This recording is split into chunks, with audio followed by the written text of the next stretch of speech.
aunque todavía no florece la higuera, ni hay uvas en los viñedos, ni hay tampoco aceitunas en los olivos, ni los campos han rendido sus cosechas, aunque no hay ovejas en los rediles ni vacas en los corrales, yo me alegro por ti, Señor, y me regocijo en ti, Dios de mi salvación.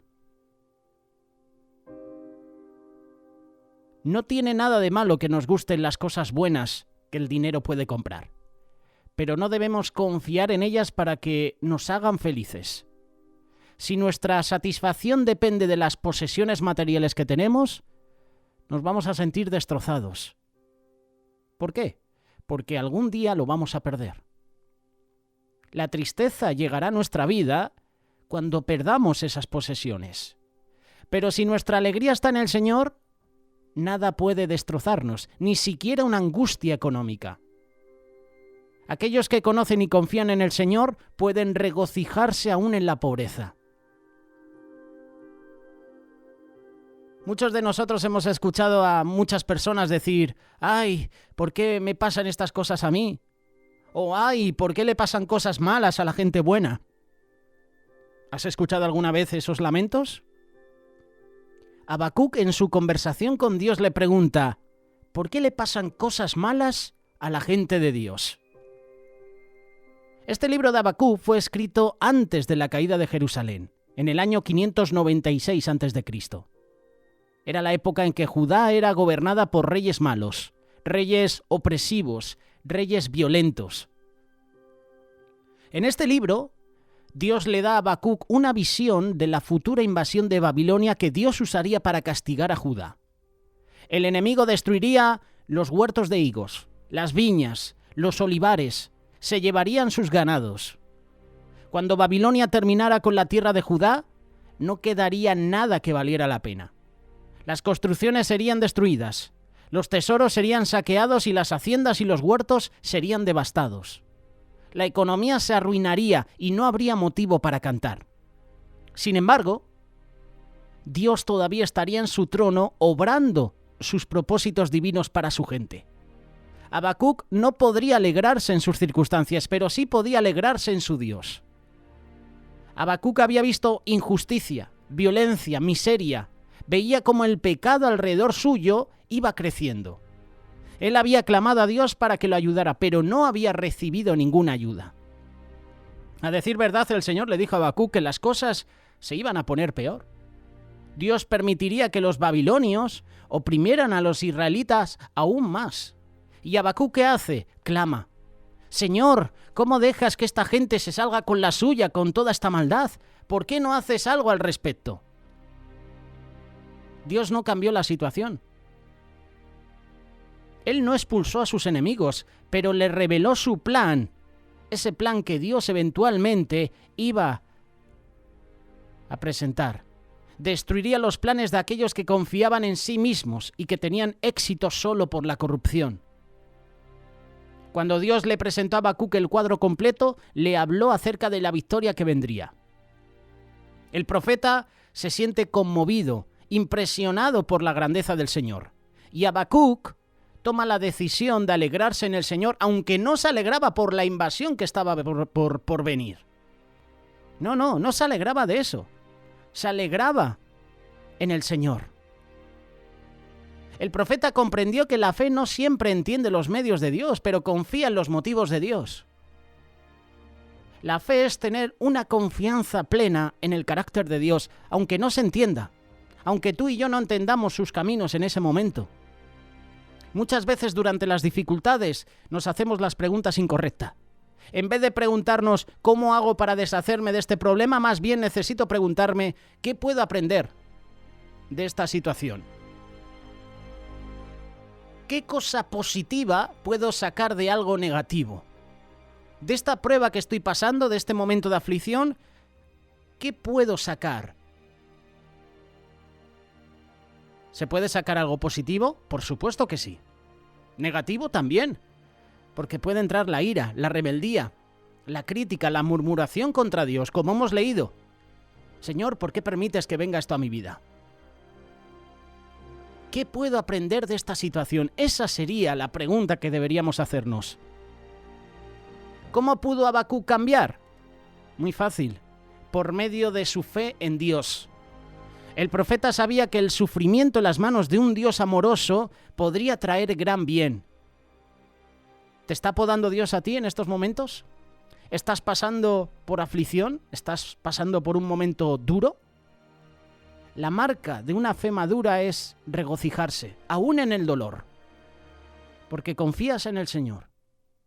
Sabes que en un futuro va a terminar ese sufrimiento. Recuerda a Pablo y a Silas. Es un ejemplo que siempre ponemos, pero es verdad.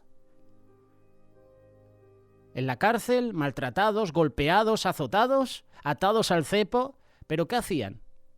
¿Se quejaban de Dios? ¿No? ¿Criticaban a Dios? ¿No? Señor, ¿por qué nos has metido aquí? ¿No? Cantaban himnos, salmos. Alababan, adoraban al Señor. Y eso contagió también a todos los presos que estaban con ellos en la cárcel.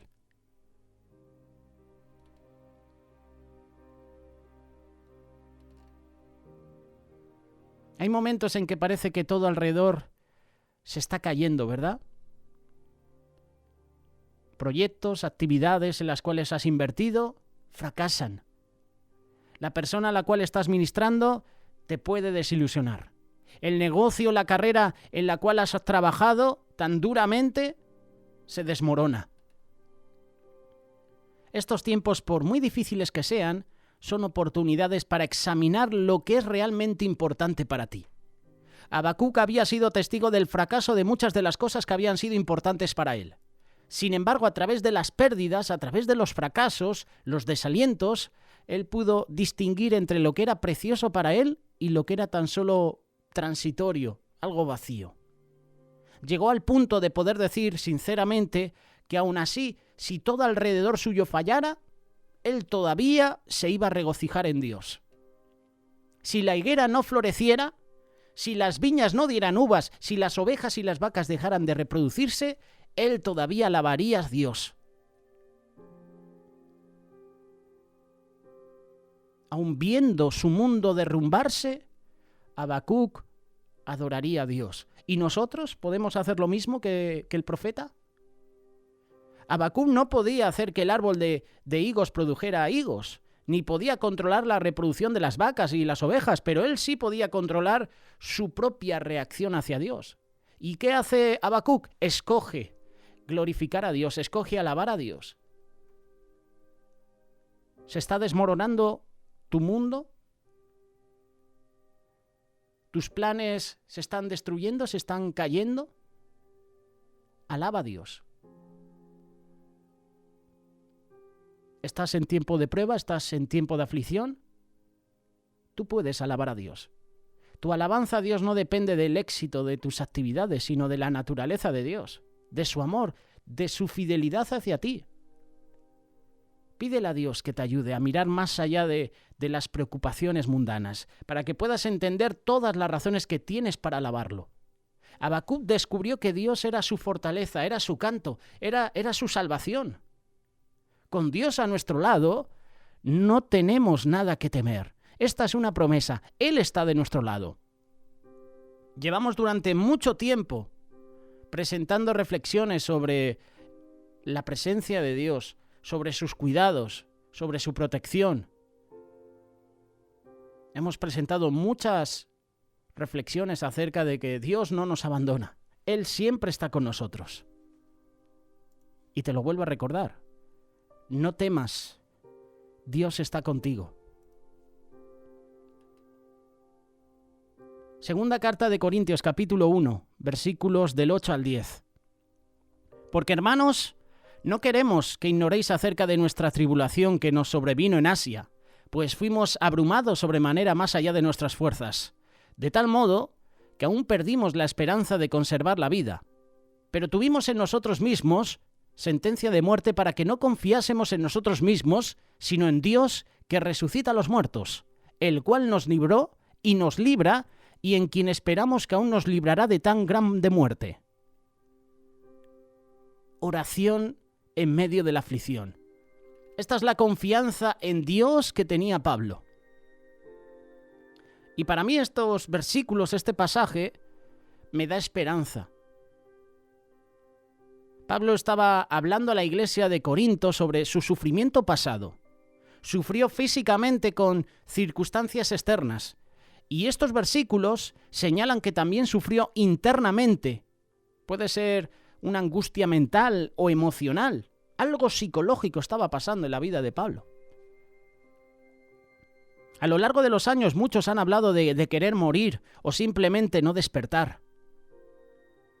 Y algunas de estas declaraciones se debieron a que sus situaciones eran terribles. Desde pasar por un divorcio desagradable hasta luchar constantemente con la depresión o meditar sobre abusos sexuales pasados.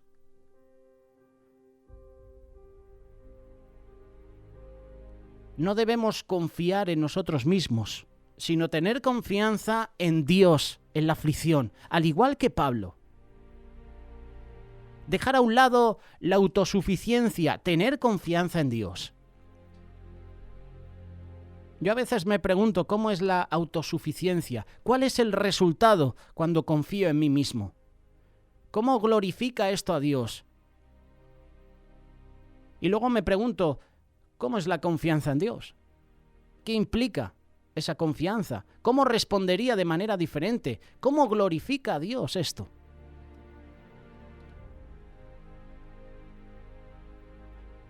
Este pasaje nos recuerda que mientras estamos desesperados, tenemos que recordar no solo quién es Cristo, sino lo que ha hecho y lo que hará. Este pasaje nos recuerda que Él es el Dios que nos salvó y nos justificó de nuestro pecado. Él también es el Dios que nos va a librar de la presencia del pecado a nuestro estado glorificado, para estar eternamente presente con Él. Eso es lo que estaba diciendo Pablo en esta primera carta de Corintios, capítulo 1, versículos del 8 al 10. Un día no habrá lágrimas, no habrá sufrimientos. La Biblia dice que secará toda lágrima de nuestros ojos. ¿Cuántos de nosotros deseamos y esperamos que Dios nos libere, ¿verdad?, de tanto sufrimiento, de tanto dolor? Dios quiere que continuemos fijando nuestros ojos, nuestras mentes, nuestros corazones en Él. Él nos da paz. Él nos da la calma en medio de la tormenta. A través del sufrimiento que tú y yo podemos estar pasando, Dios nos está santificando para parecernos cada vez más a Él. No digas cuando llega la aflicción o la prueba, ¿por qué, Señor?, sino ¿para qué, Señor? A través de nuestro sufrimiento, Dios nos recuerda que Él es el libertador, que Él liberó a Israel de Egipto, que lo introdujo a la tierra prometida. Él nos ha liberado del reino de las tinieblas y nos ha trasladado al reino de la luz. Recuerda que la vida es fugaz, que hoy estamos aquí, pero mañana a lo mejor no. Nuestras aflicciones son momentáneas a la luz de la eternidad. No siempre es en mi tiempo, pero pongo mi esperanza en el Dios de arriba, que no puede mentir, que no solo me está redimiendo mientras estoy en esta aflicción, sino que también me va a rescatar de las tinieblas. Tengo un Padre que se deleita en mi liberación. Tengo un Padre amoroso. El consejo con esta reflexión es: acude a Él, pon tu confianza en Dios. Oración en tiempos de aflicción, confianza en Dios en medio de la prueba, en medio de la aflicción. A Él sea la gloria. Siempre debemos tener confianza en Dios en medio de la aflicción. Y si no estás ahora mismo en aflicción, no estás en tiempo de pruebas, sigue glorificando a Dios. Deleítate en su presencia. Ayuda a otros que a lo mejor sí que están pasando por ese momento de prueba. Intercede, ora por otros. Clama a mí y yo te responderé, dice la palabra. Es el tiempo de clamar a Dios. Es el tiempo de clamar a Dios, no lo olvides. Es el tiempo de actuar, es el tiempo de buscar la presencia de Dios, hoy más que nunca, porque mañana a lo mejor es demasiado tarde.